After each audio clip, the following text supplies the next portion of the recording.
Thank you, Josh. We'll start with the first Zoom question with Bobby Manning. Hey Josh, I know you said you were tinkering with your shot a little bit to fix some things over the last couple of years. Were those things you were trying out in the first preseason game, or Uh, yeah, I mean, you still first preseason game, you gotta get your legs under you and everything. And so, I mean, honestly, I don't think any of us really are hoping to shoot that bad again for the rest of the season. I think we shot like 30 something percent for the game, but nah, I mean, I think it's just confidence knowing where my shots will come from. And yeah, I'll be ready. Next Zoom question is from Dwayne Rankin of the Arizona Republic. Thank you. Josh, wanted to ask a question about non-basketball moves. That's a priority for the referees this year. Who are guys that you've guarded here in the last 3 years that you're like are the best at this, at being able to make these kind of moves to either get fouls or to get a better shot off that just, have become second nature to so it's so difficult to guard those guys because of that? I mean, I think the person you think of most is probably James Harden, just because he's so skilled. I mean, he doesn't have any holes in his game. So it's like, what do you really do? And then once a step back is so lethal, so you got to like close out incredibly hard. And he knows that you're going to be doing that. And so he's like just good at kicking his leg or leaving his hand out. And I mean, you got to commend it because they figured out how to get fouled. And people don't realize how big James Harden is. Like he's like 230. He's like 6'5". So it's like not easy to just like contain him on the drive, but he knows how to use his hands. And then, probably, definitely Steph, just because he's, in my eyes, one of the greatest shooters to ever touch a basketball. And there's a few more, but those guys are mainly. In-person question from Abby Jin. Rob Williams was just in here and mentioned the dust up between Marcus and Grant. I'm wondering, how intense have these practices been, and where is that relative to your past experiences?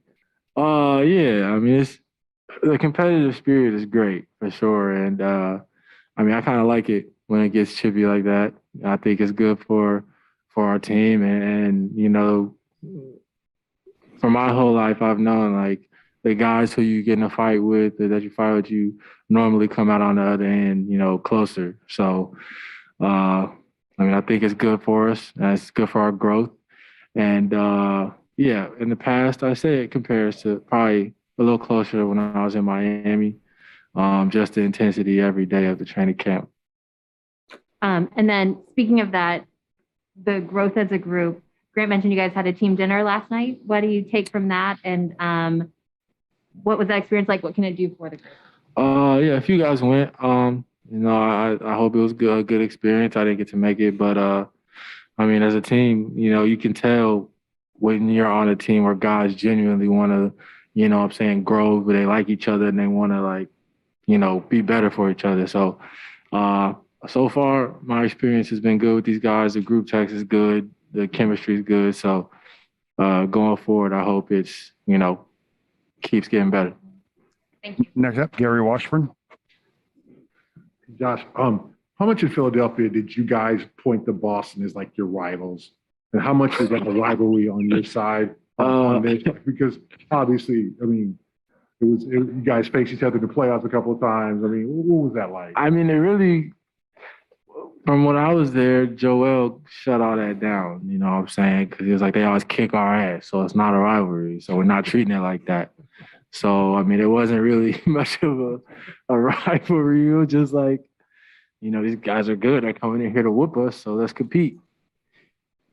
In terms of your experience in Miami, and they're so deep on culture and that type of thing, were you able to soak that in? And is there something that you can take from that you can help, let's say, spread to teammates in other cities, and that culture of togetherness that you maybe learned there?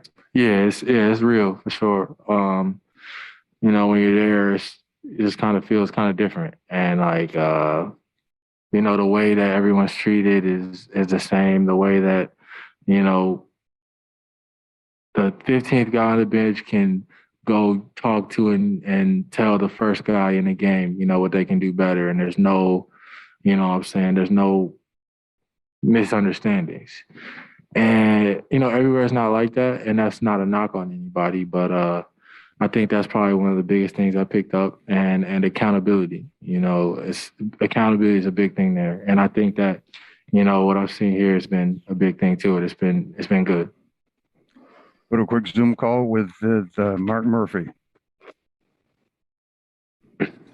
Hey, Josh, have you made any decision about your vaccination status?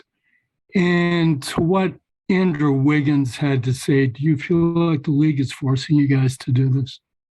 I'm not really here to talk about that right now.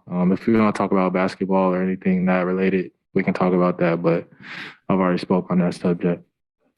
Last Zoom question is from Bobby Manning. Yeah, just a few follow-ups, Josh.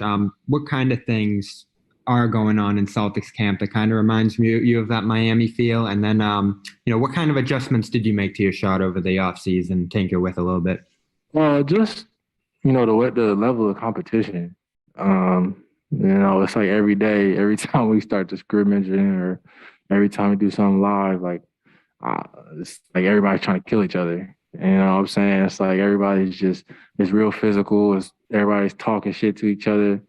And, the way I'm cut and the way a lot of these guys are cut, I can tell that's good for us because it keeps you engaged in practice. So, it's been great. And my shot, just my balance. I think that, sometimes when I get tired, I kind of get lazy sometimes with it, and just focusing on keeping my balance with my feet on my shot. Wrap it up right there. Thank you, Josh. Thank you.